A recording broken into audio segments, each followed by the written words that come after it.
Bismillahirrahmanirrahim. Assalamualaikum warahmatullahi wabarakatuh. Waalaikumsalam. Pemirsa dimanapun tempat berada, yang insya Allah dirahmati oleh Allah Azza wa Jalla. Alhamdulillah kita berjumpa kembali di channel LKP Lebah Mas ini. Mudah-mudahan semua pemirsa ya Allah izinkan itu sehat-sehat selalu ya. Kemudian alhamdulillah nih ya ada kedatangan dari Wonogiri nih, luar biasa ini. Ibu Rizka ya? Iya. Rizka. Apa kabar Bu ini? Masya Allah. Alhamdulillah selalu diberi kesehatan. Ya, alhamdulillah. Beliau ini sudah ya sering kesini ya. Ini kedua kalinya ya. Kedua kalinya datang ke Purwokerto. Tentunya beliau ke Purwokerto itu ada yang membuat motivasi beliau datang ke Purwokerto.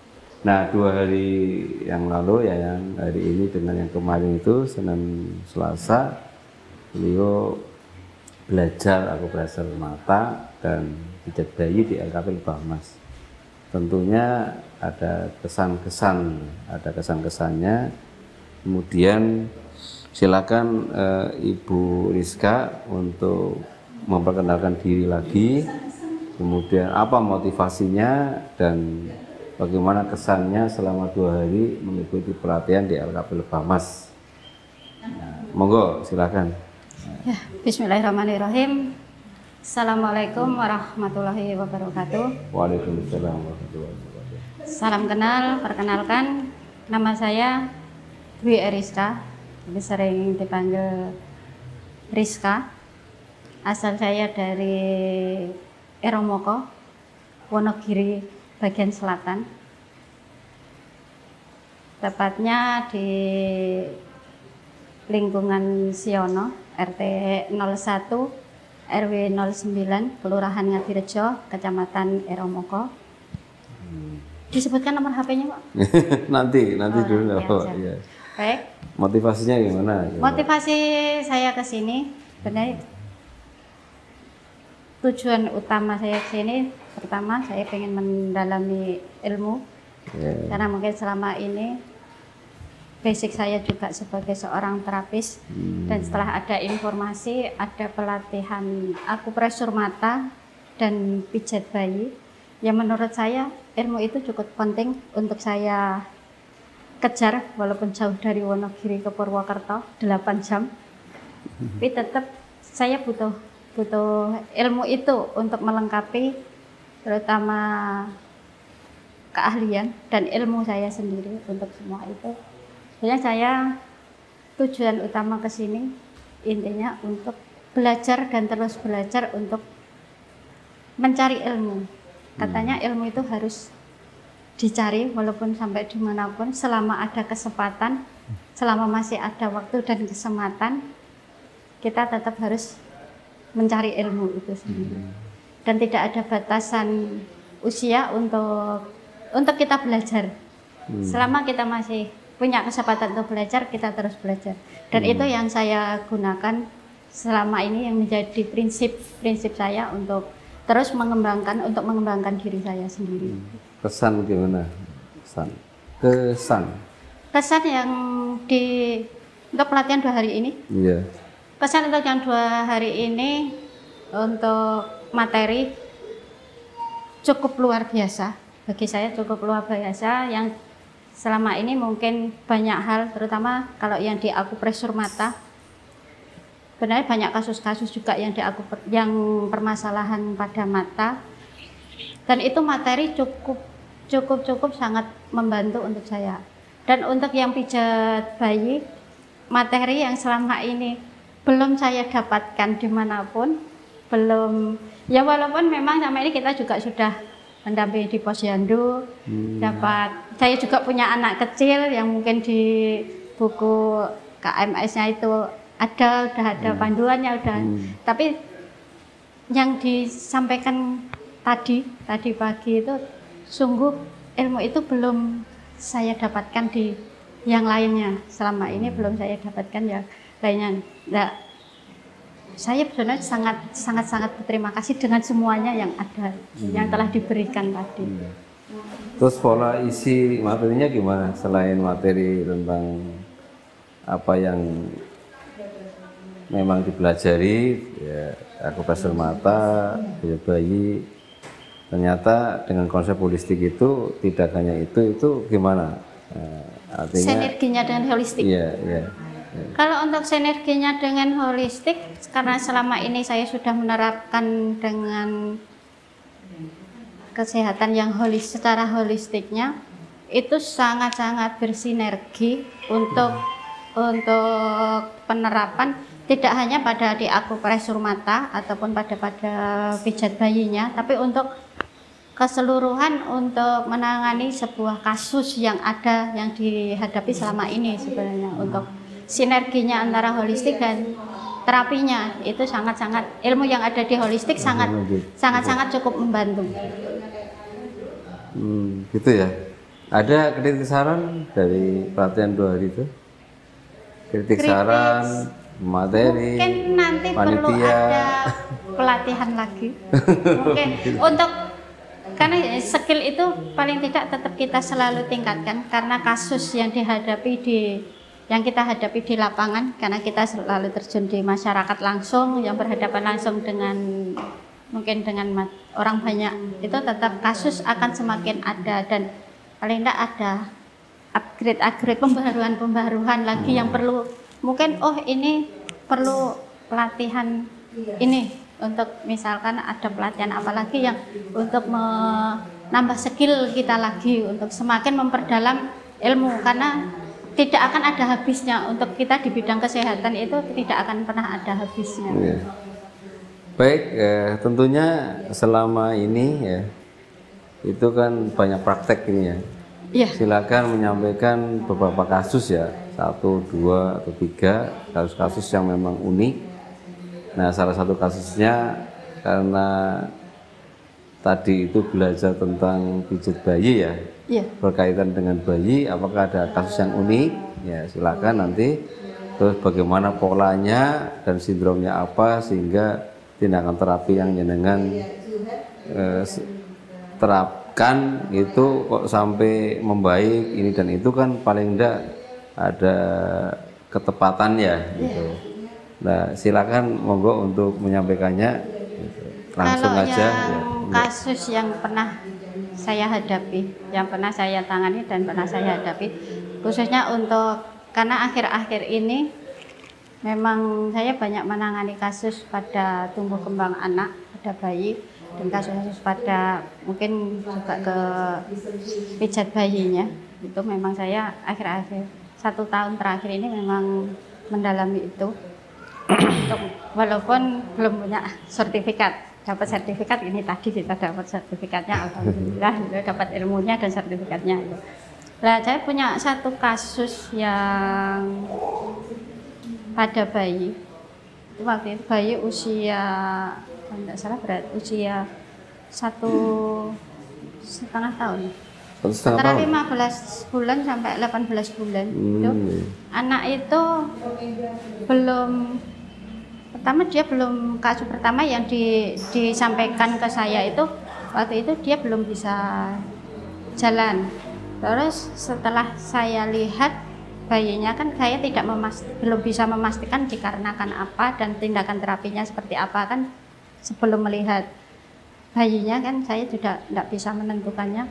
Setelah tak lihat, ternyata si balita ini dia punya kelemahan di saraf, di motoriknya, sehingga dia duduk masih cenderung kayak melengkung di tulang punggungnya. Terus struktur untuk otot-ototnya ini sangat lemrek gitu, kayak apa namanya itu ya, lembek gitu, layu ya, agak layu. Nah, layu jadinya enggak. Kalau biasanya kan kalau anak itu kan cenderung udah 15 bulan itu udah gesit, udah kuat gitu kan. Terus sekel ya, ininya berisi. Harusnya kan kekel, terus itu enggak, anaknya lembek banget untuk kandungnya. Terus untuk daya respon untuk anak usia yang 15 bulan itu cukup lambat. Jadinya kalau dipanggil itu dia tidak langsung merespon. Harusnya anak dipanggil, hei siapa namanya, itu kan langsung dia langsung menengok, atau ada benda apa ya itu dia langsung menengok terus.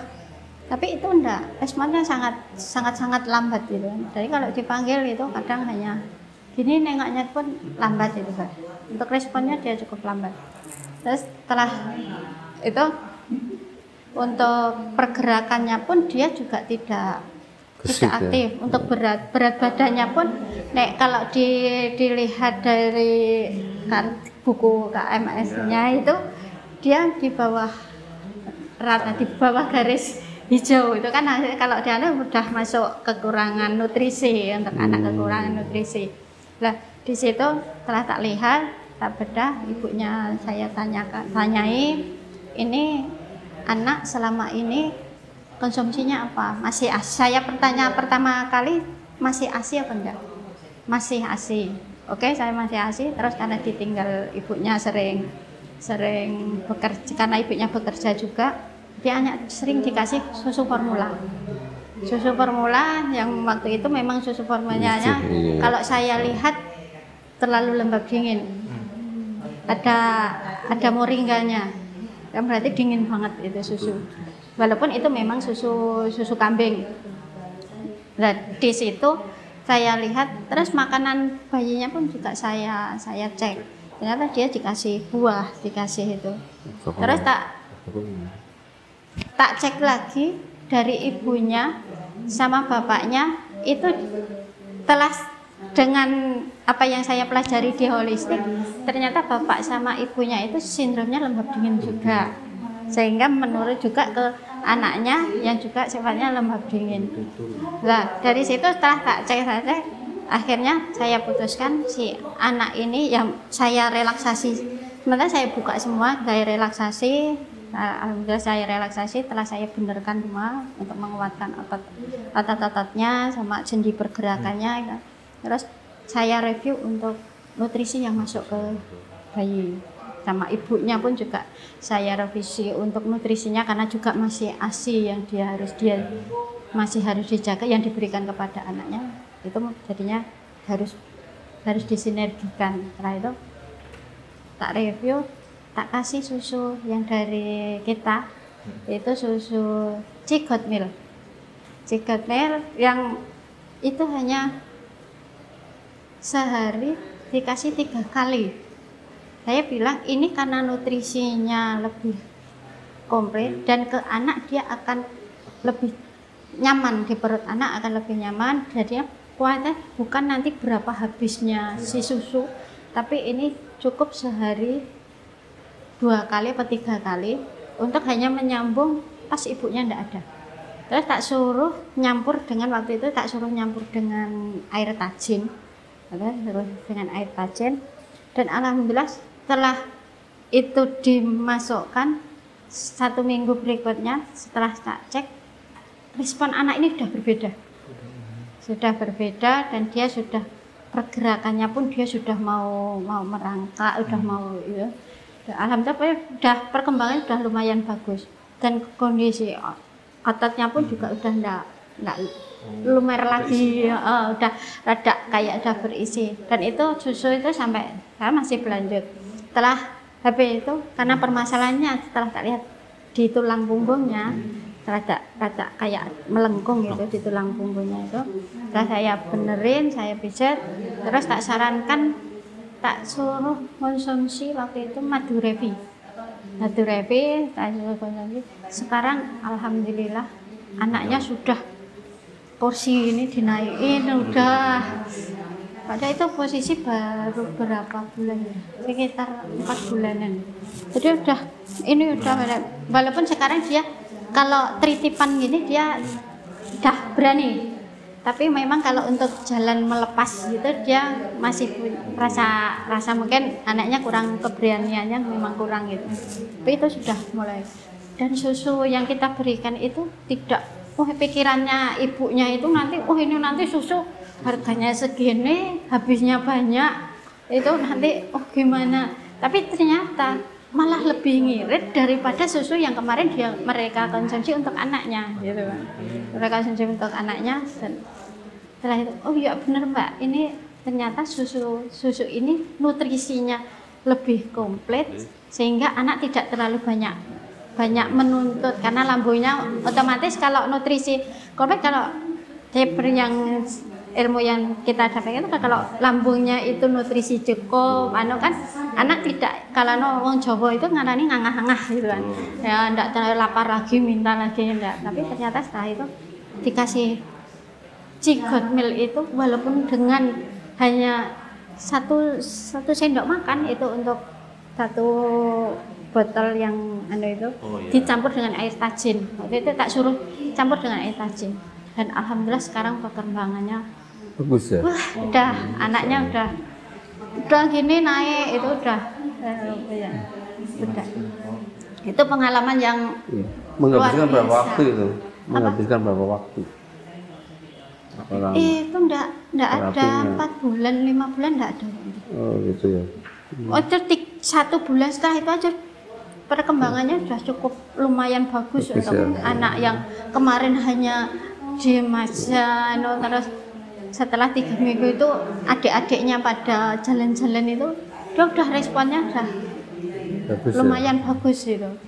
Tapi kalau adik-adiknya memang sudah sering adik dari anaknya adiknya itu, karena dia sudah sering konsumsi Cigot Milk dari kecil, walaupun anaknya itu 5 kecil karena konsumsi Cigot Milk, tapi anaknya benar-benar luar biasa. Itu kasus yang anak yang memang saya hadapi yang cukup luar biasa, walaupun memang ada kasus-kasus anak lain yang mungkin ada yang anak autis, ada anak yang perlu memang pendampingan berketerbatasan khusus gitu. Itu baik, luar biasa, masya Allah ya para pemirsa ya.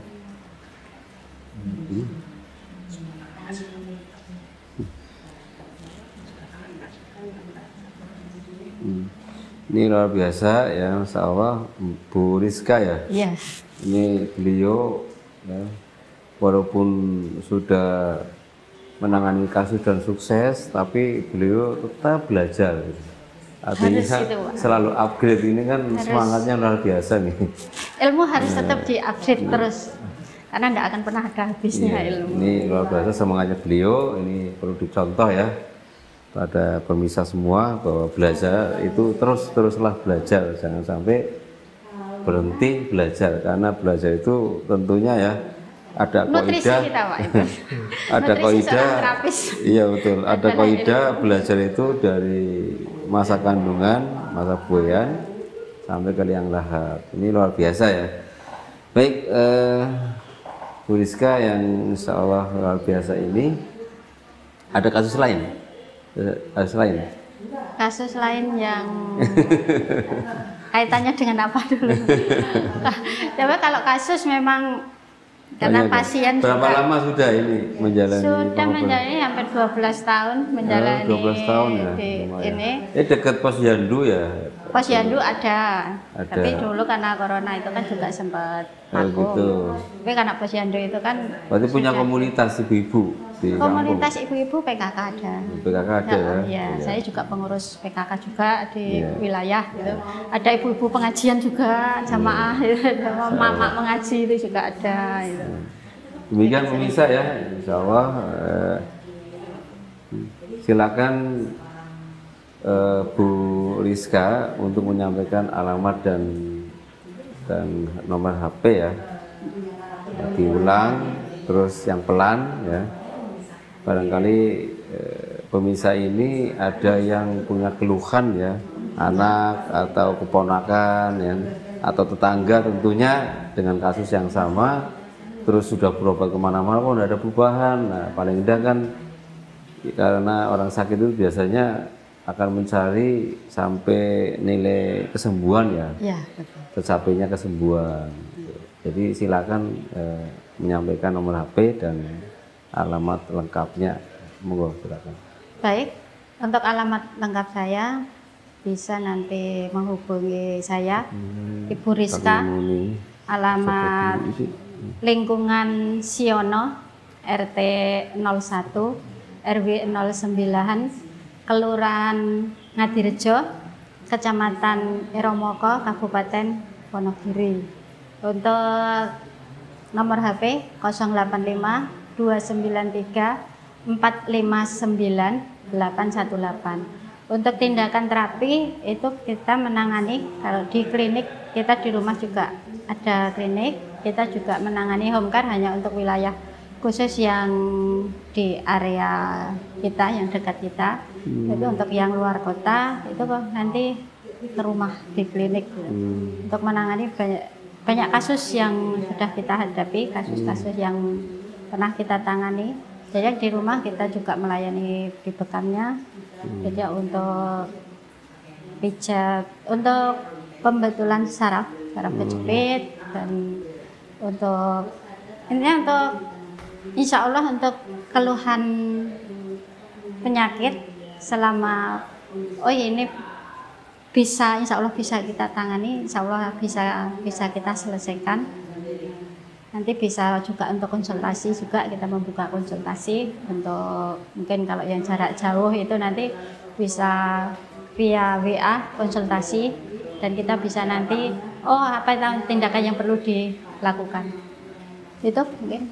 Demikian pemirsa, Masya Allah, subhanallah, mudah-mudahan Bu Rizka ini senantiasa sehat. Amin, amin, amin, amin. Senantiasa selalu dalam lindungan Allah Subhanahu wa Ta'ala, sehingga energinya beliau karena sangat ya dibutuhkan oleh masyarakat, jadi beliau selalu sehat, kan akan lebih orang-orang yang punya kasus lebih merasakan manfaat dari skillnya beliau, insya Allah.